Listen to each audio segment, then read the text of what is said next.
Hey there, Bridgelyn Dolgoff, Conscious of Economics and Urban Farm Project. Oh, sorry. I got wild lady hair, but today I'm day 3 out collecting cottonwood buds.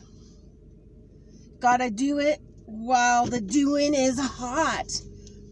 It's one thing about listening to your spirit, plants, and being involved, connecting with all my friends in a native way, that I have to time and room to get out there and collect those plant medicines when the plant and it's a go. And sometimes it's on you, like the cottonwood buds, they snap on me because it is still pretty cold here, and like I said, could be another cold snap, but they're ready. They are ready. So I'm just trying to see. Oh, yep, we're recording. Oh, no. Nope, maybe we're recording. Anyway, so I'm out to collect the plant medicine. And I'm just trying to make sure that we are, in fact, going. And just trying to make sure that we're jamming. No barking. Okay. All right. So, oh yeah, there we are. Sorry. Some technology get complicated. No, that's not barking. No, that's not. We're not barking. Anyway, so I have my trusty companion, Jinjin the Magnificent. Oh, hi, cutie. Oh, take you, baby. Yep, she's the star of our show. I have friends and colleagues that watch my YouTube channel. But mostly they just watch my YouTube channel in case Jin might make an appearance. Because they know it's few and far between. And the older she gets, the more she's like patient and a lot more tolerant of me, and taking pictures of her and videotaping her. But she really is an extraordinary being. Anyway, I'm going to pick up Ryan, the Ryan Hunter. He's had some experiences recently, which so glad. Sometimes, in the work that I've been doing and have been doing in shamanism, which is intensely different than what people know as shamanism out in the world. And it's nice when you see people have these experiences, because then they know that it's real. So they know that they're headed down the right direction. They're going in the right way. So real powerful stuff. So excited to have him hang in with me on my plant medicine collection day today. I wanted to kind of talk to people about something I've been thinking about, and then something that came up in the Steiner study group that I'm in online. And so it's a new group. I'm hosting it on Zoom. It's connected to this other group in Colorado. And I have some pretty extraordinary people in my little webinar group that have been, deeply involved with biodynamics and the Josephine Porter Institute. And so I feel really, blessed because I'm a newbie and newbie into it for about 12 years, and mostly on the hands-on side. Not a lot of the steady work of Steiner. really into the agricultural concepts and the beings, and also a lot of the spiritual stuff dealing with, you know, hierarchies of beings and elementals and nature spirits. It's stuff that I work with a lot. So it's nice to actually have conversations with other people about these kinds of things. And to read some of Rudolf Steiner's work that talks a lot about these beings, which helps me to,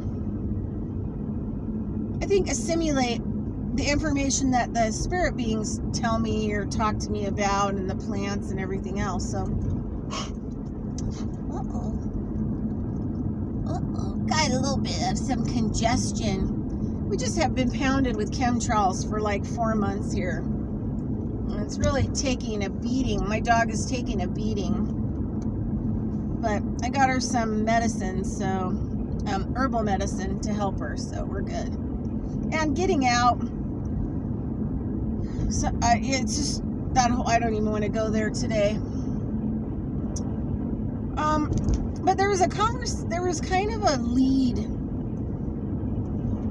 in the group conversation last night, and it was really short, and you would have had to like really listen to pick it up, and it made a lot of sense to me.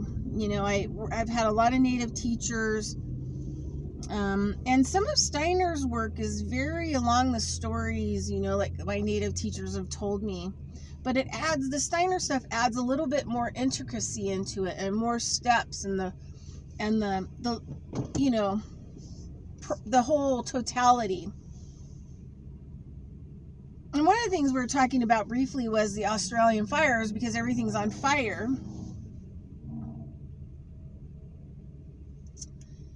And there was some conversation about some of Steiner's work where I guess he's that somehow the elemental beings will be involved with kind of taking humanity down a notch. You know, reclaiming, recovering, you know, an effort to actually help the earth as a living being, because of our de-evolution and the more density that we seem to be accumulating on the planet, and not more, you know, enlightenment or evolution, right? So they kind of mentioned that even though we know that it's the Dark Brotherhood, that's what Rudolf Steiner calls a lot of these secret societies that are operating, he just calls them the Dark Brotherhood. And even though we know the Dark Brotherhood, or, you know, all these other, you know, underground organizations are operating behind the scene, you know, are starting fires, they're paying people to hand start the fires. Some of the fires are being, you know, DEW weapons. Some of the fires are microwave weapons, and burning down like a whole continent till nothing's going to be there. Kind of one of the things that was kind of opened up, and how I kind of understood it, was that these elemental beings, say the ones of fire, may jump on an opportunity that's created by the Dark Brotherhood. So say the Dark Brotherhood, you know, didn't have, you know, had an intention to burn down a certain area, like in Australia, but didn't have,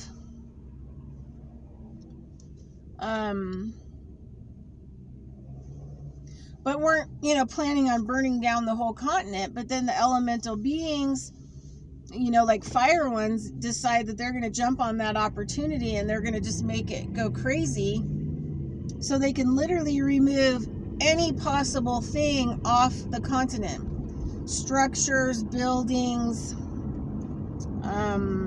You know, Anastasia talked a lot about this kind of as microbes, that the microbes could be used in like a a psychic, energetic way to remove bombs and weapons, and the microbes could be utilized by people and their psychic abilities to decompose things rapidly, like, within seconds. And so just a lot of things that I've been thinking about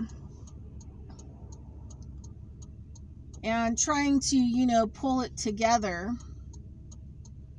And that, the fire elemental beings, the ones that deal with that kind of stuff, may be using the Dark Brotherhood's opportunities to downgrade the amount of two-legged humans on the planet, because of, that we're not operating that consciously, and really what we're doing to the whole system. Which is interesting, because then, if everything's gone, all the plants are gone, the trees are gone, the animals are gone. I started kind of been thinking about this last week as, like a lot of the native people call it, the fifth extinction. Stephen Smith and I talked a little bit about it on my radio show, about that maybe a lot of the Aboriginal people that have been underground, the original race, are moving up to the surface. There's stories of this, and they're occupying these burnt areas that are completely, everything is gone. And maybe this is being done because they are seeing that the fifth extinction is here, and that the burning is kind of a symbol of that. Now it's time for them to start moving into the sixth world, which means that there isn't going to be a lot left on Earth, right? Which means there isn't going to be a lot of human life left on Earth. There isn't going to be a lot of plant life. There isn't going to be a lot of other type of life.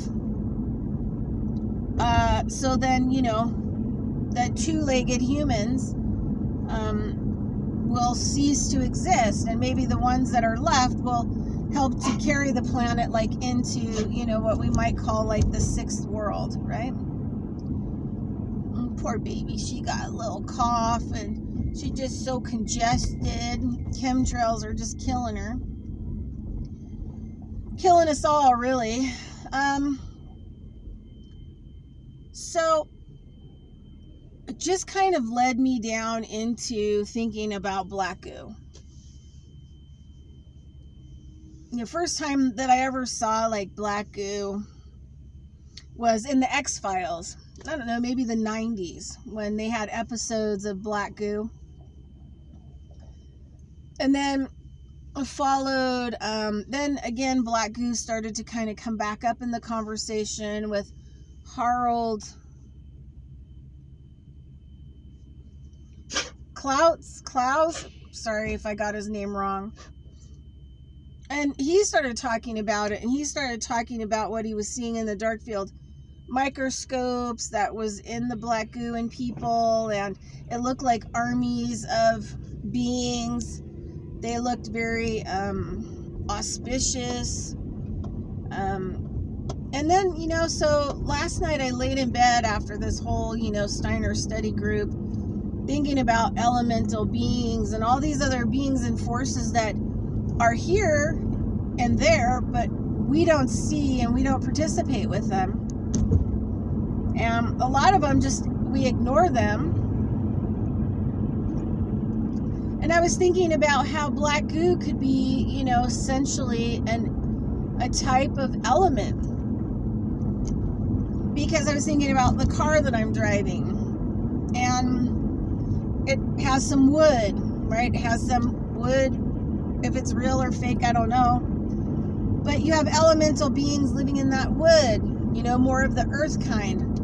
You have elemental beings, in soil and water and fire and plastic, oil. Oil is an element, right? It has lots of different elements in it. So all the plastic and all these other things, And I'm a big prayer over vehicles I use, to use them in a way where, I'm living as sustainable as I possibly can. And I'm able to collect plant medicines. I'm able to do a lot of the physical, mental, emotional, and spiritual work that I'm doing. And trying to, educate myself and bring myself into deeper and deeper and deeper connections and understanding and following, being kind of in a flow. But what if the elemental beings are using things like black goo? Maybe not using them, just like the fires, right? You have the Black Brotherhood that are sparking all these fires all over Australia, literally burning the whole place down. There's probably not going to really be much left. But it's going to give the indigenous people a chance to step back out onto the land and reclaim it and start to manage it and take care of it for the future. Replant it, pray over it, talk to it, get the beings involved in helping with, the stuff behind the scene that needs to come into play. And so there are some good things, right? But the white races may not, the takers is what I call them, the takers, may not fare well or at all.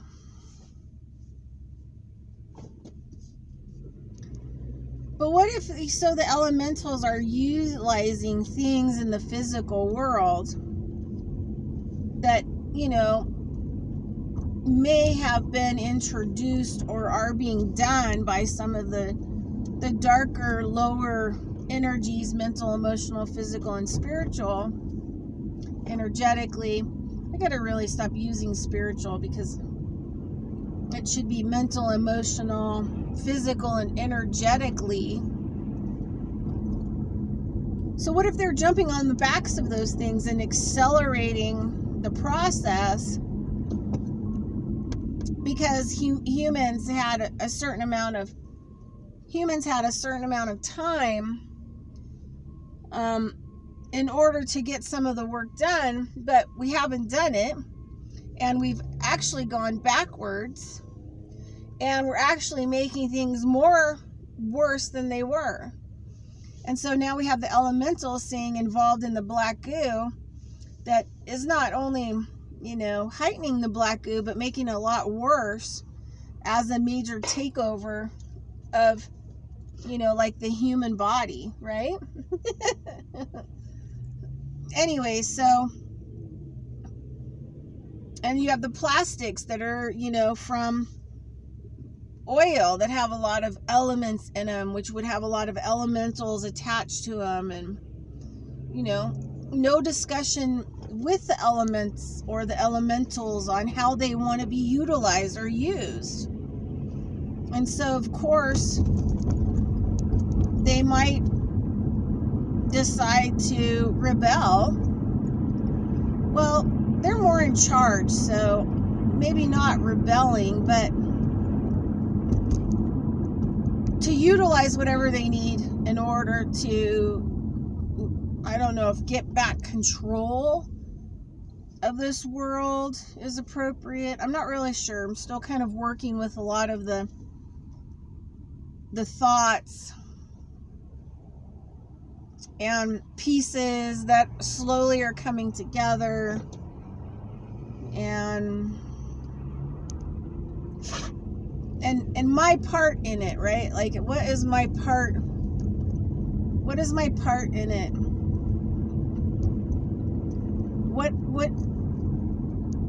What should my part be in it? And just trying to keep educating myself and helping myself and keep expanding myself, keep expanding myself past my edges and my boundaries, no matter how uncomfortable that is. Oh, my little baby. like I said, I got her medicine, so we're gonna kick it up. We start the medicine probably tonight, and we'll get it in there and get her taken care of, and it'll get rid of anything that is going on with her. And yeah, so anyway, can't live without my girl.